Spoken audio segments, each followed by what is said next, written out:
Hola, mi nombre es Natalia Vivas y bienvenidos a Tiempo de Letras. El día de hoy me encuentro con la profesora Beatriz Castro Carvajal, autora del libro La relación entre la Iglesia Católica y el Estado colombiano en la asistencia social. ¿Por qué realizar una investigación acerca de la relación entre la Iglesia y el Estado en la asistencia social? Una de las razones del interés de indagar sobre la relación del Estado y la Iglesia Católica en la asistencia social es porque en la asistencia social es tal vez en uno de los ámbitos en que más presencia ha tenido la Iglesia Católica desde hace mucho tiempo.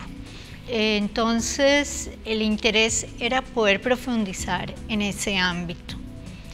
Hay estudios sobre la relación de la Iglesia y el Estado colombiano, y no solamente Estado colombiano, sino incluso latinoamericano, más en el ámbito de los poderes, de la cuestión partidista, por ejemplo, la influencia de la Iglesia ante decisiones políticas en un momento dado. Pero este ámbito de la asistencia social realmente no ha sido o ha sido muy poco indagado.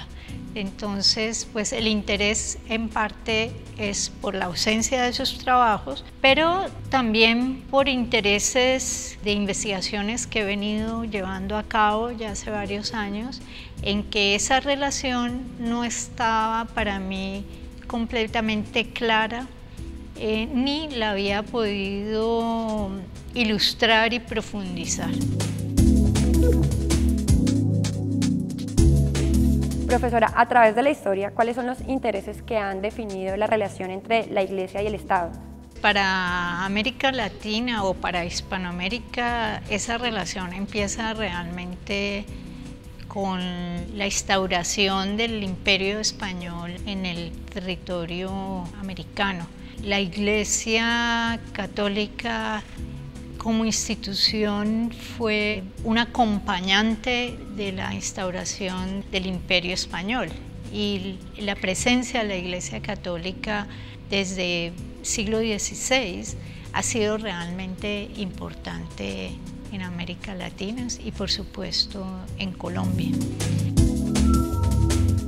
La presencia de la Iglesia Católica ha estado, digamos, en muchos ámbitos. Pues una, la tarea evangelizadora, la otra, digamos, la presencia de la institución en territorios alejados, como fueron las misiones, la tarea, digamos, en unas épocas de la educación. Realmente la Iglesia Católica también jugó un papel importante. Entonces son muchas facetas, muchos espacios muy complejos y realmente muy diferentes, aunque es la misma institución que la Iglesia Católica, porque la Iglesia Católica realmente nosotros la vemos como una institución muy sólida, muy consolidada, muy hegemónica, pero realmente no lo es. O sea, es una institución muy grande, para empezar, muy amplia, donde están diferentes también estamentos, y parte de ellos son las órdenes religiosas, tanto masculinas como femeninas, que cada una de ellas también tiene dinámicas, propósitos, objetivos diferentes. Entonces la Iglesia Católica no es ese bloque sólido, sino realmente es un bloque bastante complejo. ¿Cómo ha sido la experiencia de las Hermanas de la Caridad cuando se han desencadenado las guerras civiles en Colombia? 3 años después de la llegada de las primeras hermanas estalla la Guerra Civil de 1870, hubo un combate muy cerca a Monserrate y ellas se ofrecieron a ir a auxiliar a los heridos, pues a hacerles curaciones, etc. Y desde ese momento el Ministerio de Guerra hizo arreglos para que ellas empezaran a hacer esta ayuda humanitaria, y ellas participaron hasta la Guerra de los 1000 días haciendo labor de ayuda humanitaria, entendida como una ayuda solidaria, pero también neutral, que eso era lo más difícil en ese momento. En Colombia había ayuda a los heridos de combate, eso, pero la ayuda era organizada por los partidos, por las facciones. Ellas empiezan a imponer una ayuda humanitaria totalmente neutral, no importa de qué partido se es, de todas maneras se le atiende. Y esto fue introducido en gran parte, obviamente con apoyo de los médicos colombianos, de esta nueva práctica que en Europa también apenas estaba empezando.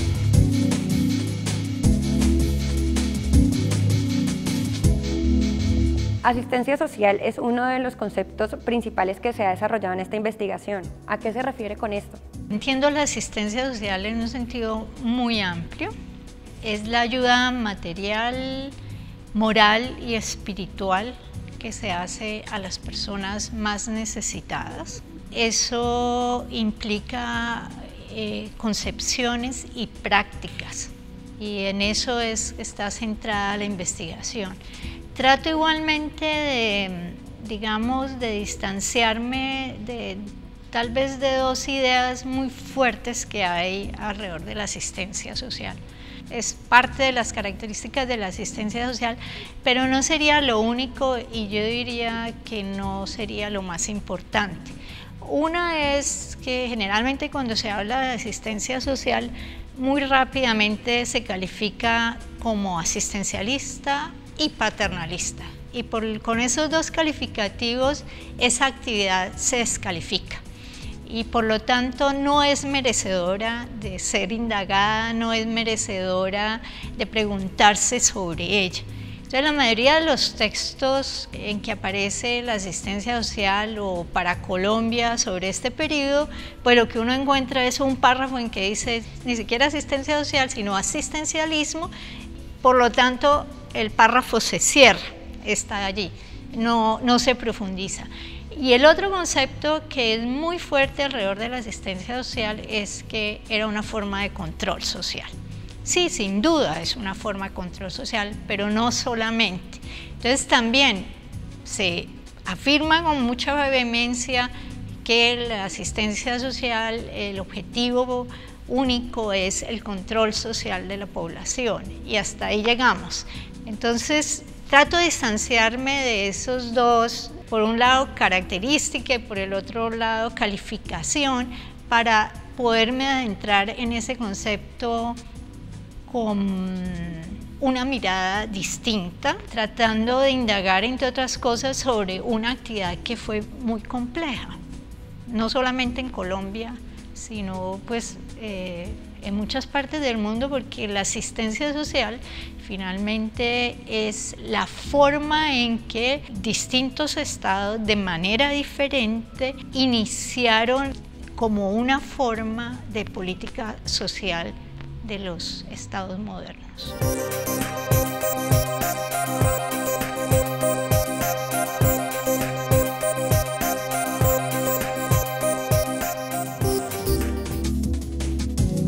Creatividad social, la profesionalización del diseño industrial en Colombia. Autor Juan Camilo Buitrago. El inicio de la profesionalización académica del diseño industrial en Colombia se puede comprender como una cierta circularidad en la que se fusionan orgánicamente las ideas y los proyectos que un grupo de colombianos madura en el caldeado ambiente universitario entre 1954 y 1974. Tiempo de Letras es una producción del programa editorial de la Universidad del Valle.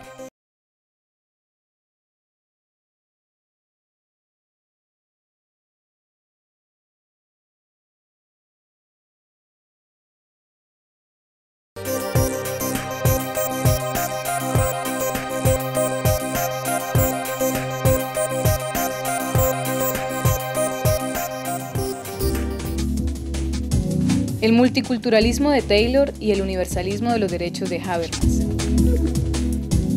Autor Nelson Jair Cuchumbé. ¿Cuál es la aplicabilidad ético-política del modelo de Estado sugerido en la interpretación multiculturalista de Taylor y en la explicación universalista de los derechos de Habermas respecto a la articulación de las demandas de las comunidades indígenas y la construcción de unidad política democrática en Colombia? Tiempo de Letras es una producción del programa editorial de la Universidad del Valle.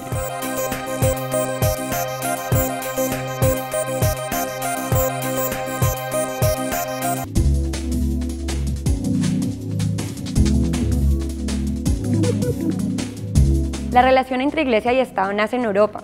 ¿Cómo se desarrolla esta historia y qué similitudes y diferencias tiene en el caso colombiano? El modelo, que sería el modelo de contratación de las congregaciones religiosas, particularmente las femeninas, para, sobre todo, administrar las instituciones de salud y protección, es un modelo que viene de Europa, pero particularmente de Francia.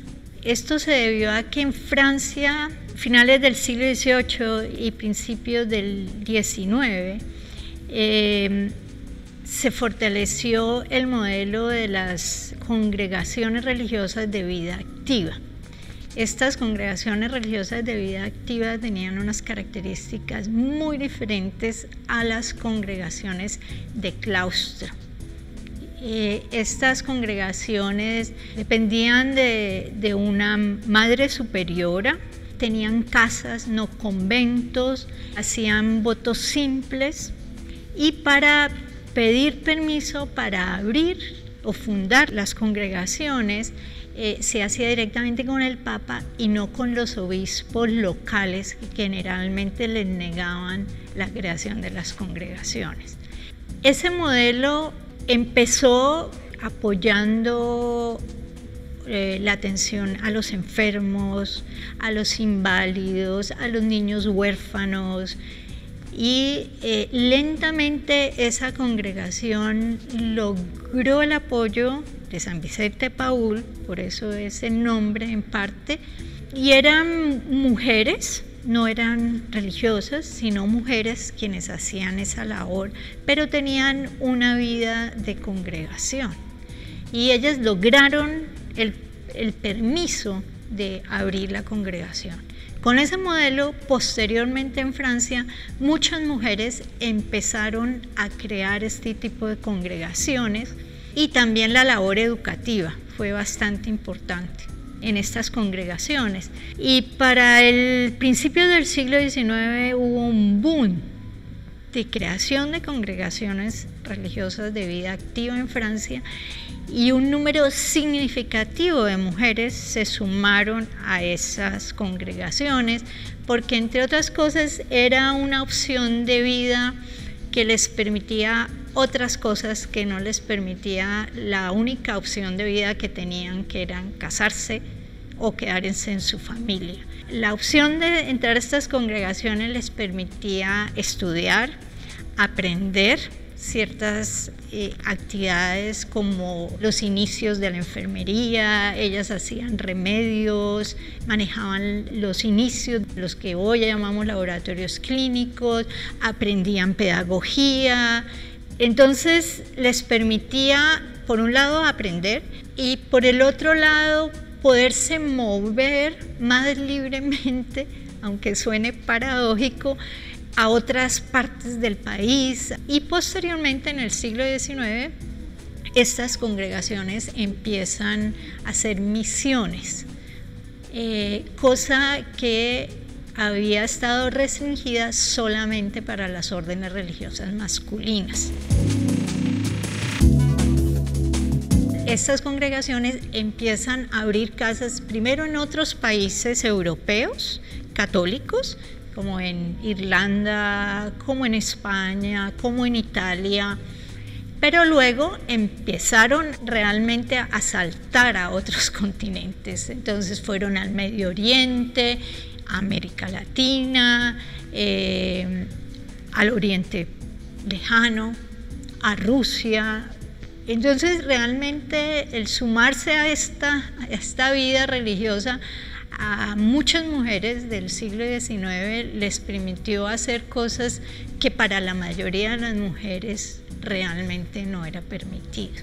Entonces, este modelo que se instaura en Colombia se copia mucho el modelo que había en Francia. O sea, estas congregaciones siempre hacían contratos con las instituciones de asistencia social, hospitales, orfanatos, y en esos contratos se establecían obligaciones, deberes, responsabilidades y se firmaba entre la institución y la congregación. Entonces, cuando eso decide hacerlo la Junta General de Beneficencia para el Hospital de San Juan de Dios de Bogotá, que en ese momento era el hospital más grande de Colombia, deciden traer las primeras hermanas, sigue exactamente ese modelo. Pero es que no era solamente en Colombia, o sea, era en América Latina y en los otros países que estas congregaciones eran llamadas para prestar sus servicios. Profesora, ¿cuáles son las principales conclusiones de esta investigación? Primero que esa relación Estado-Iglesia en la asistencia social, al menos a partir de 1870, es una relación contractual, legalmente establecida, con acuerdos y estipulaciones claras. Eso es, digamos, la primera conclusión. No es una relación informal, espontánea, no, es una relación realmente contractual.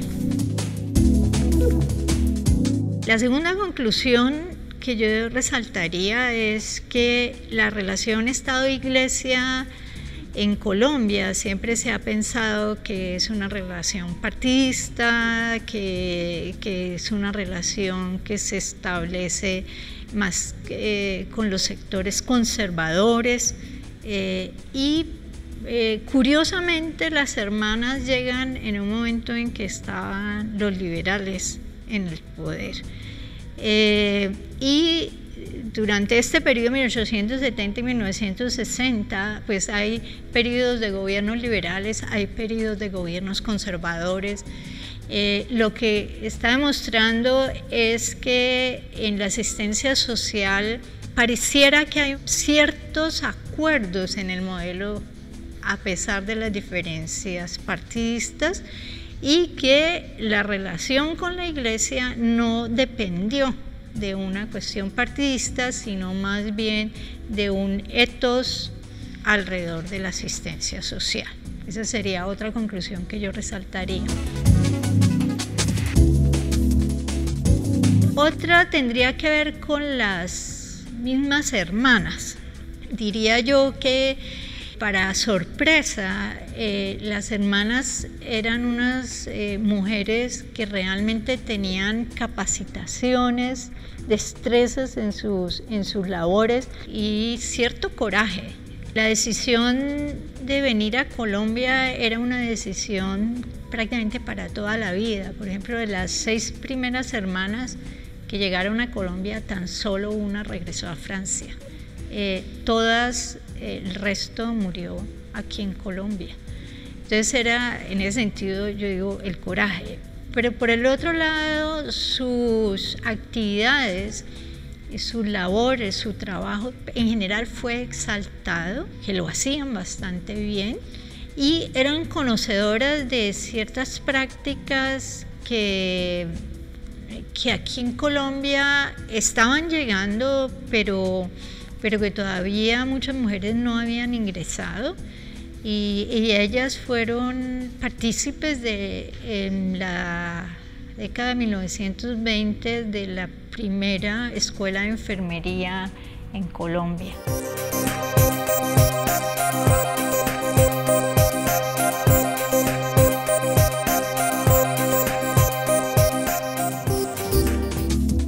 Introducción a la Química Orgánica, volumen 2. Autores: Fabio Zuluaga, Braulio Insuasti, Rodrigo Paredes y Brian Yates. El libro comprende 10 capítulos que van desde los aldehídos y cetonas hasta las biomoléculas, lípidos, carbohidratos, proteínas y ácidos nucleicos. En el tema de las biomoléculas se han incluido aspectos relacionados con la biosíntesis de terperoides y esteroides y la secuencia de proteínas. Tiempo de Letras es una producción del programa editorial de la Universidad del Valle.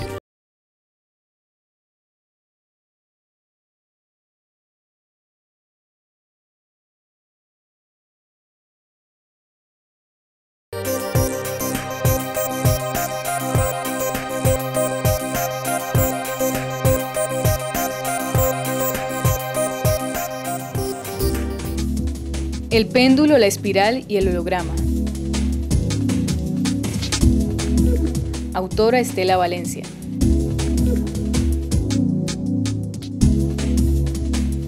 Se apoya en Paul Ricoeur para intentar un acercamiento a las prácticas institucionales como acciones humanas y como juegos de lenguaje mediadas por la referencia, el diálogo y la reflexión.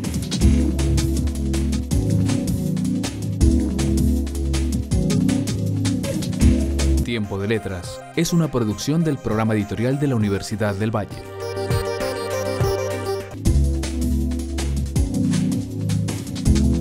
Pues Beatriz Castro finalmente terminó siendo una académica. Desde que terminé de estudiar el pregrado, he estado dedicada a fortalecer como la parte académica y pues eso me llevó a ser profesora y a ser investigadora, que era algo que sí tenía más claro desde muy temprana edad. La docencia llegó un poco más al lado de esos deseos de investigar. Entonces, diría yo que básicamente soy una académica. Yo estudié primero un pregrado en antropología y luego hice una maestría en estudios latinoamericanos con énfasis en historia y antropología y posteriormente un doctorado en historia moderna en la Universidad de Oxford.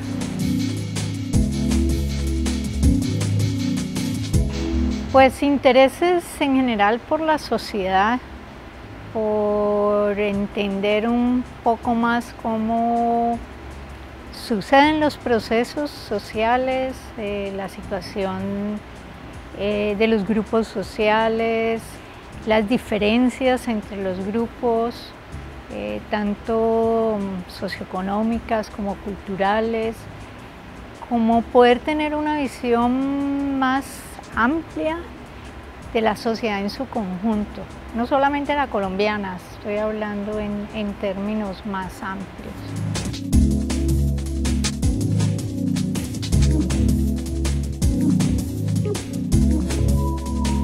Llevo trabajando en la universidad más de 20 años, entonces el paso por la universidad ha sido poder complementar la formación. O sea, yo llegué aquí a la universidad con los títulos de maestría, pero los títulos de doctorado los hice con comisión académica. Pero por otro lado, el proceso o la labor de la docencia es una labor que es demandante, exigente y que por lo tanto ayuda también a complementar los conocimientos, además de los procesos de investigación. En ese sentido, la universidad ha sido para mí un complemento muy grande. Tengo que mencionar que en particular el Departamento de Ciencias Sociales tiene una dinámica de discusión muy grande dentro del colectivo de profesores que hace que los procesos, sobre todo de investigación y docentes, sean procesos en los cuales uno se enriquece mucho con las discusiones con los otros profesores, discusiones académicas muy serias, muy exigentes también. Entonces, sin duda, el Departamento de Ciencias Sociales para mí ha sido una parte fundamental dentro de mi formación.